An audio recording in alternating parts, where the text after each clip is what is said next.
Hello, हाय, नमस्कार foodies. कसं काय मग? मजेत ना? असायलाच पाहिजे. काय मग दिवाळी संपली, फराळ खाऊन कंटाळा आलाय. काहीतरी चमचमीत करूया? चला मग आज शाकभाजी बनवूया. तेही मेसवाल्यांच्या पद्धतीने. चला मग बघूयात कशी बनवायची ते. तर त्यासाठी इथे 2 मध्यम आकाराचे बटाटे इथे कट करून साल काढून घेतलेले आहेत. तर हे आपण तेलामध्ये फ्राय करून घ्यायचेत. हो, डीप फ्रायच करून घ्यायचेत. कारण सांगते तुम्हाला, की बटाटे ज्यावेळेस आपण पाण्यामध्ये शिजवतो त्याचा गाळ होतो. तर तुम्ही ज्यावेळेस तळून घेता त्याचा गाळ होत नाही, बटाटे अख्खे राहतात जसे मेसवाल्यांचे असतात. तर त्यासाठी बटाटे आपण फ्राय करून घेणार आहे. बटाटे फ्राय झाले म्हणजेच की मध्यम शिजले की मग काढून घ्यायचे, कारण आपल्या रश्श्यामध्ये सुद्धा आपण थोडेफार शिजवून घेणार आहे यासाठी. तर इथे आपण जे काही बटाटे आहेत ते काढून घेणार आहे. आता आपण सेम पद्धतीने वांगीसुद्धा जी आहेत ती मी इथे 4 मध्यम आकाराची वांगी घेतलेली होती. ती सुद्धा इथे डीप फ्राय करूनच घ्यायची आहेत आपल्याला. कारण वांगीसुद्धा आपली जी ग्रेव्ही आहे त्याच्यामध्ये गळतात, म्हणजेच की ती पूर्ण शिजून त्याचा गाळ होतो. तर तसं करून घ्यायचं नाही आहे आपल्याला. त्यासाठी ही सुद्धा आपल्याला तळून घ्यायची आहेत. चला मग ही तळून होत आहेत तोपर्यंत जर चॅनलवरती नवीन असाल लाईक, शेअर, सबस्क्राईब करायला विसरू नका. त्याचबरोबर आपला जो दुसरा चॅनल आहे आस्वाद मनांचा आर्ट अँड क्राफ्ट, ज्याच्यावरती सध्या आपण ट्रेंडिंग आरी वर्क शिकतोय, तेही एकदम फ्रीमध्ये टिप्स आणि ट्रिक्ससहित. तर त्यासाठी त्याही चॅनलला लाईक, शेअर, सबस्क्राईब करायला विसरू नका. तर ही जी काही वांगी आहेत ती 80% आपण शिजवून घेतलेली आहे बटाट्यासारखीच. तर ही सुद्धा आपण बाजूला काढून घ्यायची आहे. यातलं जे काही तेल आहे आपण एक्स्ट्रा टाकलेलं होतं भाजीपेक्षा, तर ते आपण कमी करून घेणार आहे आणि त्यानंतर याच्यामध्ये आपल्याला फोडणी द्यायची आहे. तर त्यासाठी इथे अर्धा चमचा एवढे जिरे घेतलेले आहेत. तुम्ही तुमच्या आवडीनुसार मसाले किंवा जे काही पदार्थ आपण मसाले यूज करतोय तर ते कमी जास्त करू शकता. इथे कढीपत्ता घालायचा आहे फोडणीसाठी आणि त्याचबरोबर इथे मी 2 मोठे आकाराचे जे काही कांदे आहेत ते एकदम बारीक कट करून घेतलेले आहेत आणि ते आपण इथे फ्राय करून घेणार आहे. कांदे फ्राय करत्या वेळेसच आपल्याला याच्यामध्ये मीठ घालायचं आहे, जेणेकरून की आपला जो काही कांदा आहे तो सॉफ्ट होईल. तर त्यासाठी आपण आता इथे कांदे जे आहेत ते मध्यम गॅसवरती आपल्याला फ्राय करून घ्यायचे आहेत.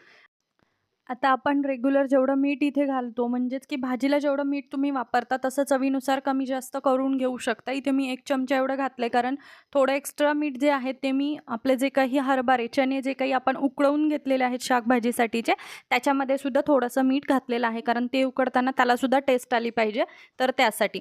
आता इथे अद्रक, लसूण जे आहे ते आपल्याला कांदा फ्राय झाल्याच्या नंतरच टाकायचं आहे. कारण काय सांगते, की ज्यावेळेस तुम्ही आलं, लसूण आधी घालता, तर त्यावेळेस ते कढईला चिटकतं, कढई पूर्ण चिकट होते आणि आपला कांदा त्यामुळे तळला जात नाही किंवा फ्राय होत नाही. तर त्यासाठी आलं, लसूण ही नंतर घालायचं.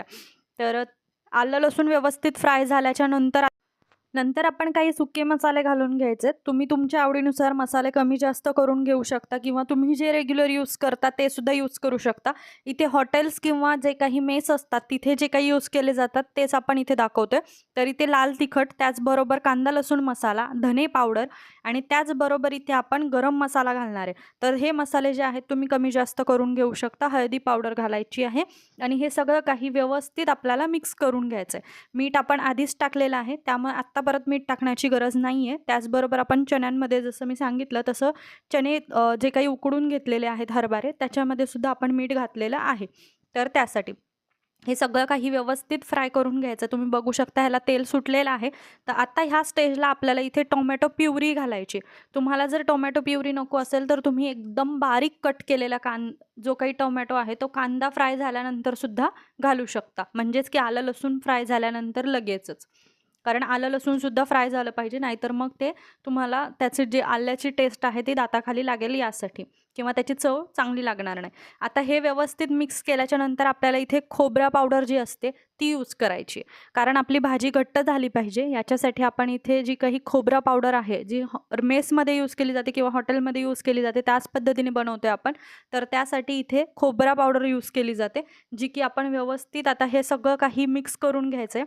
आणि ज्यावेळेस तुम्ही टोमॅटो प्युरी ॲड करता त्यावेळेस थोडंसं बेताचं पाणी घालायचं आहे, जेणेकरून की हे सगळ्याला आपल्याला व्यवस्थित हलवता येईल आणि त्याला एक बाइंडिंग मिळेल. याच्यासाठी शिजायला थोडंसं टाईम मिळेल. जर तुम्ही मसाले कोरडे जर ठेवले तर ते शिजणार नाही, तर ते जळतील. त्यासाठी थोडंसं बेताचं पाणी घालायचं आहे. आता त्यानंतर आपण इथे कसुरी मेथी घालून घेणार आहे. ती तुम्ही कमी जास्त करू शकता, ऑप्शनल आहे, पण त्याने टेस्ट खूप छान येते, जी की मेस आणि हॉटेलमध्ये यूज केली जाते. त्यासाठी कसुरी मेथी घालायची आहे.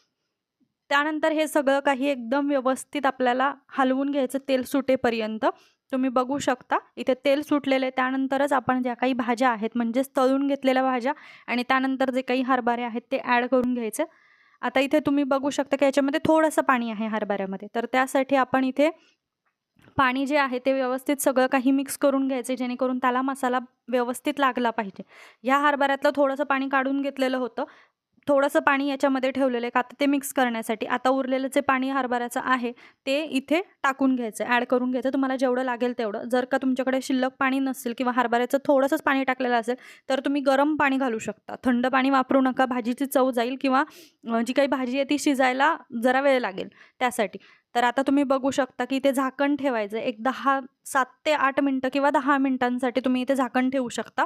लो फ्लेमवरती हे झाकण ठेवायचं आहे. बघू शकता आपली चमचमीत रसरशीत अशी भाजी तयार झालेली आहे. चला मग लाईक, शेअर, सबस्क्राईब करा, बनवा आणि कमेंट करायला विसरू नका की मेसच्या पद्धतीची भाजी तुम्हाला कशी वाटली.